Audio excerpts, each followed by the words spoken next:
Welcome to Dead Talk Live. I'm your host, Viz. Today we are joined by director Brandon Slagle, whose new movie, The Flood, is coming to theaters and on demand July 14th. Brandon, thank you for joining us today.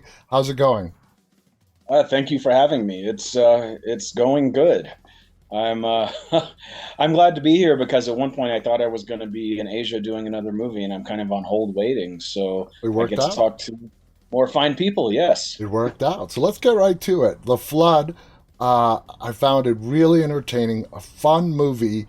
It brings together a 50-year storm, a prisoner transfer, jailbreak, and, of course, man-eating alligators. So I have to ask you, when the concept was first presented to you, what were some of the thoughts that ran through your mind? So originally a different director was doing it, and I had done this company's previous movie called Battle for Saipan, which is a like, martial arts World War II movie. And the director had a conflict. So the producer Damon called me and said, "Hey, do you want to go back to Thailand and film? We have a movie that your friend Chad Law wrote." And Chad is a prolific action movie writer. He's been Mm-hmm. around 12, 15 years. And he co-wrote this with his a writing partner named Josh Ridgway. And Chad and I had been trying to do something together for years, and it just never really quite came to fruition. Although a couple things did come close. So I really said yes at that. I'll do it. Just because I love shooting in Thailand, and Chad and I could finally do something together. And then he went on to say, okay, there's going to be CGI gators and constant and flooded sets and constant rain. Um, I mean, speaking of so that, how was it working? Because the water was real, at least the yes, water you guys were stepping in and stuff. yeah. How uncomfortable was that for you and the cast having to work in water pretty much the entire time? It was so when people see this movie, they'll notice that there's some sort of water element from like frame one. It was definitely a challenge which none of us could have predicted.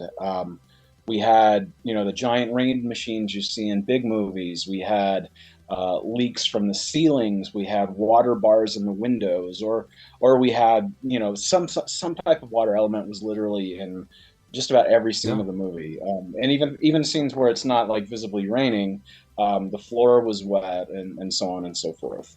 So I'm used to shooting really quickly, and so there was a big learning curve with the setup time between every shot. For instance, you either have to drain things to maintain continuity, or um, there was most people in Thailand speak pretty good English, but Hmm. sometimes there'd be a slight language barrier, and we'd get more rain when we need less rain, and vice versa. Um, and also, let me tell you, so shooting in that jail set, that which was a set that we built, it wasn't something that existed, Uh huh. was ridiculous because it fills up to almost everyone's chest, and there was no way out because you can't just have a door you walk out of Exactly. because the water goes away. So the only way in and out was a ladder that went over the set. Oh my God. And when you have 100 crew members and 20 cast coming in and out all the time, you kind of get impatient. So I just stayed there wearing quote unquote water shoes. And I can imagine I you at the end of the day looking like a giant raisin. Oh yeah, it was actually worse than that. I looked like I had craters and like huge holes in my feet. Like someone took one of those big sewing needles that you use for yarn and just stabbed me a bunch of Uh, times. now, And my skin was peeling. I think that was because the type of chlorine that they use there is stronger, and we're not used to it here. yeah. Um, but like every single day was a learning experience with the water. It was really a if we had real alligators there, I wouldn't be as scared of them as I was the water, Oh my because the God. water was that I crazy. can imagine. Now, you mentioned the CGI, which this movie has some pretty cool CGI effects in it. Uh, how did you keep your actors focused when they're interacting, like with the CGI alligators, for example, when they have nothing physically there? Do you have a technique when you're working with a lot of CGI to keep your actors focused? So a number of the actors, Casper of course being one of them, had worked with invisible characters before, obviously, his Hmm. being Starship Troopers. Um, so it really came down to a certain trust level between myself, the actors, the director of photography, Nico, and the rest of the crew. So we had to, you know, that they trusted that I was, making sure they were all looking at the same object, or they were reacting to the same space, had the same spatial awareness, and that it was being photographed properly. But we actually, it was actually fairly easy, but I think it's because so much of the movie was done in tight corridors. Hmm. It's not like, like one of the Transformers movies, you would have like a robot in the middle of the desert. So you have to make sure everyone's looking at this tennis ball that's, Exactly. on a stick in the middle of the desert. But because everything, are in this sort of like narrow hallways or rooms, it wasn't too hard to understand the spatial awareness that we needed for the Gators. Now, you mentioned the veteran actors, Casper Van Dien, who was a previous guest of ours, of course, Nikki Whelan. They play the two main leads. Like I said, two veteran actors. When they were cast, did you basically have some initial conversations and then just got out of the way and let them do their thing? So they were both actually already on the movie when I came Sorry, I don't on. have an answer for that. Sorry about that. Alexa decided to Wow. chime in. Well, good. I'm glad Alexa doesn't know my inner thoughts. Good. Um, so Casper and Nikki were both already on the movie when I came on. Nikki had done another movie with uh, the production company that had sharks, so she, kind of knew the gist of it. And then Casper and I already knew each other because he was in the other movie I did with this company, Battle for Saipan, and we became good friends. Nice. So Casper knew already how I worked, and then Nikki fell into it really easily. I think some of that could be that I tend to get along with Australian actors very well. I don't know. Um, Obviously, I had Louis Mandelo there, who I can't seem to get rid of because we have like 7 dozen films right now. But mentioning him, he's kind of my anchor in some of these. Where if I don't know a lot of the cast already, it's very easy to kind of drop him in the middle of it, and the two of us Nice. build a rapport with everybody. It's great that you have a close relationship with him. Now, in glimpses through the film, we see a softer side to the prisoners. Their human side, let's say. Why is that important for the audience to see? Do you want them to develop some kind of sympathy for the prisoners and relate to the situation that they're in currently and they all have to work together? Yeah. So it's not so much sympathy for the prisoners because obviously some of these guys did some pretty bad stuff. Hmm. It's more to make them into real people because and you've probably heard that saying that you've probably walked past a serial killer 6 times in your life Yeah, or whatever. yeah, When you've walked past them, did they kill you? Or was it like, did you have a friendly conversation with them or no interaction at all? People are people, yeah. and they're not evil 100% of the time. I mean, I guess maybe some people are, but people don't generate. People have those moments where they're not, a summation of what their image or what people think they are happens. And a criminal will have a moment where he pets a kitten. Exactly. It actually goes back to Frankenstein, where he's this monster who ultimately he drowns the little girl, but he develops like this friendship with her, Hmm. or something at first. And so these movies aren't necessarily sold on giving nuance to the characters. They're sold on the cast and the concept and such. But to me, that's the stuff, like, for me and to the actors, that we enjoy.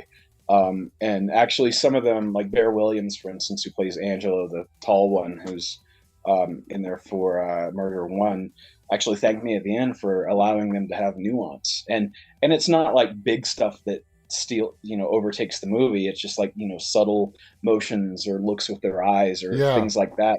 Just make them people, because like I said, a murderer, someone killed someone one time, they're not just going to stand there seething like, exactly. yeah, when's my next kill? Look at people Typically, like Ted Bundy. He was like the most charming, normal guy you could ever see. exactly. I actually that's spoilers for a different project I almost let out. um but yeah, him, Charles Manson, who I Yeah. actually did a movie on about 10 years ago called House of Manson. There, I actually, to go back to that, I actually originally had no interest in doing it until I saw film footage of Manson being, like, vulnerable. Mm. Um, it was actually him being led to the courtroom, and reporters jumped on him kind of paparazzi style, and rather than the big kind of raving personality that he would put on for interviews from prison, he was just this like kind of vulnerable, shy guy. I'm like, there's a story there. There, So yeah. you gotta. Some people don't appreciate it, and they think you're glorifying bad people. But to me, you're indebted to tell that side of someone's story when you're making a movie about unsavory people. And the reason I bring it up is towards the beginning of the film, when we're getting introduced to the prisoners, you put on the screen what they're in jail for. Cop killer, murder one, drugs, whatever. And the reason I ask is, was that important for us to know their crimes and why they're in prison? I mean, was that in the script, or was that something that you wanted to add to the film? So that's actually something I did not add.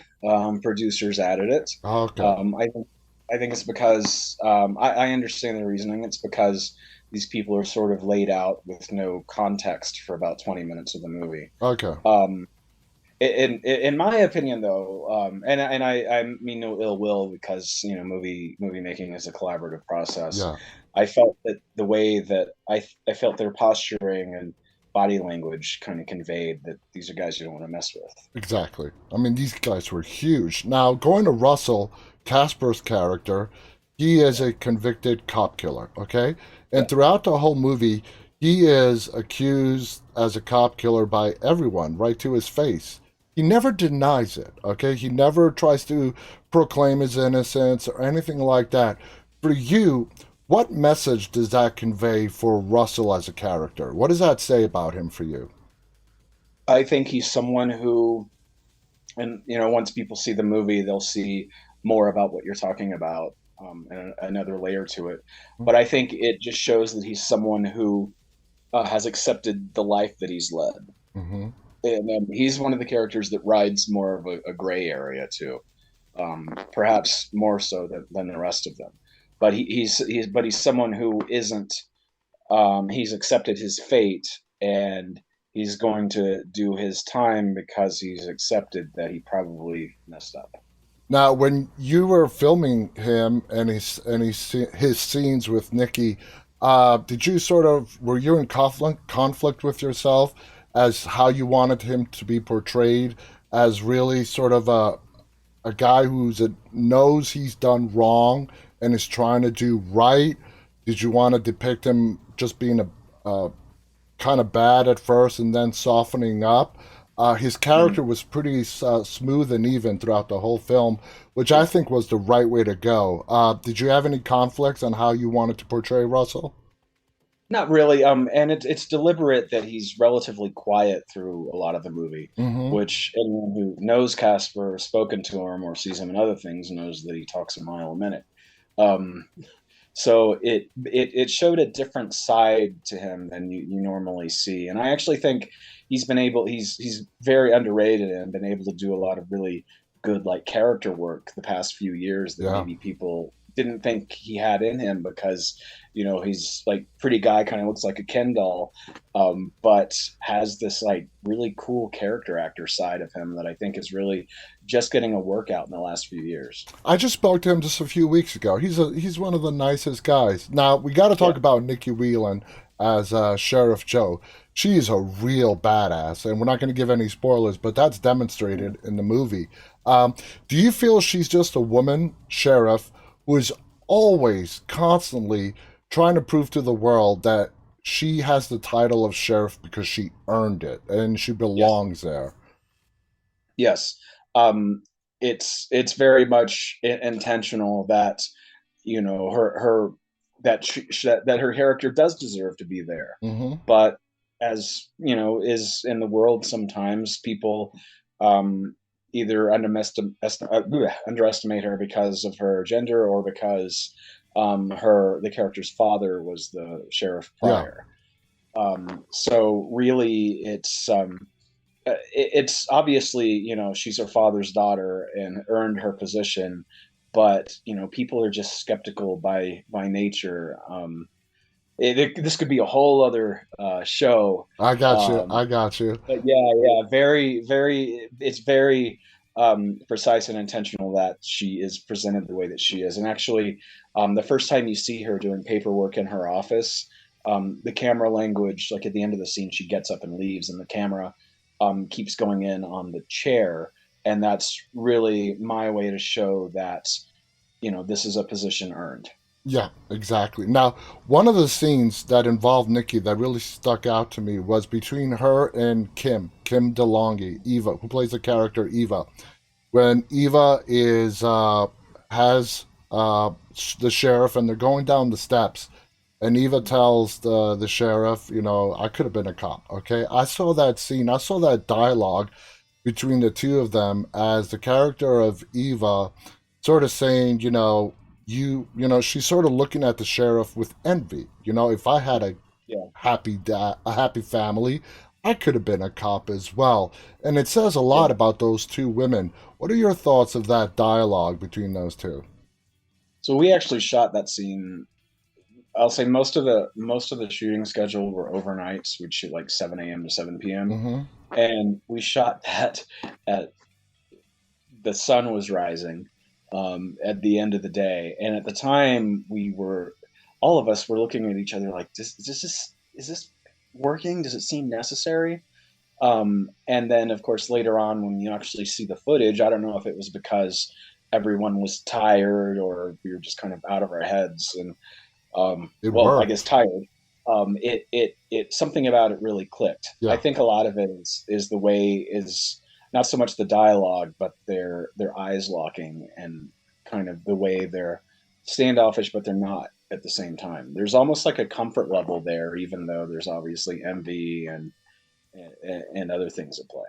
and as the audience, for me, I was watching those two, and I'm like, they could mirror each other. One could easily Yeah, be in the other one's shoes if the situation was different for them in their earlier life. Now, the yeah, character of Rafe, uh, he is a fascinating character who sort of his motivations are kept ambiguous, slightly. We really don't know what his end goal is, especially in regard to Russell. yeah. Was that done intentionally to keep sort of the audience guessing in regards to what is this guy after? What's his end game there? It is intentional actually, and there's some stuff that we actually improvised towards the end of the movie in their final face off Yeah, that felt sort of tied in their story nicely. And I won't give it away, of course, but hopefully it shows what more of what Rafe's true intention was the entire time. Like these people that he's working with, does he really need them? mm-hmm, Are they interchangeable? Are there certain skills that he needs at the time? And then he's just going to go on his way. What's he going to do next? exactly. Um, and Lewis is good at portraying these very like subtle, kind of read between the lines type things, where he doesn't need to have a soliloquy or a monologue about his motivations. You can tell it what it is by just looking at him. Well, he's got that Mandalore blood in him, so acting Yes, comes that's acting infamous comes Mandalore blood. I want to thank you again, Brandon. This has been a great conversation. The last 20 minutes have flown by. Again, guys, the movie is called The Flood. It is premiering in theaters and on demand a week from today, July Today, yeah. 14th. Yeah, so make sure to check it out. This is a fun film. It's going to keep you on the edge of your seat. There's a lot of fun action. It's got a little bit of everything, so definitely check it out. I want to thank our audience, those of you who tuned in live and those who will be watching this later on. On behalf of Brandon and myself, stay safe and stay walking. Bye, everybody.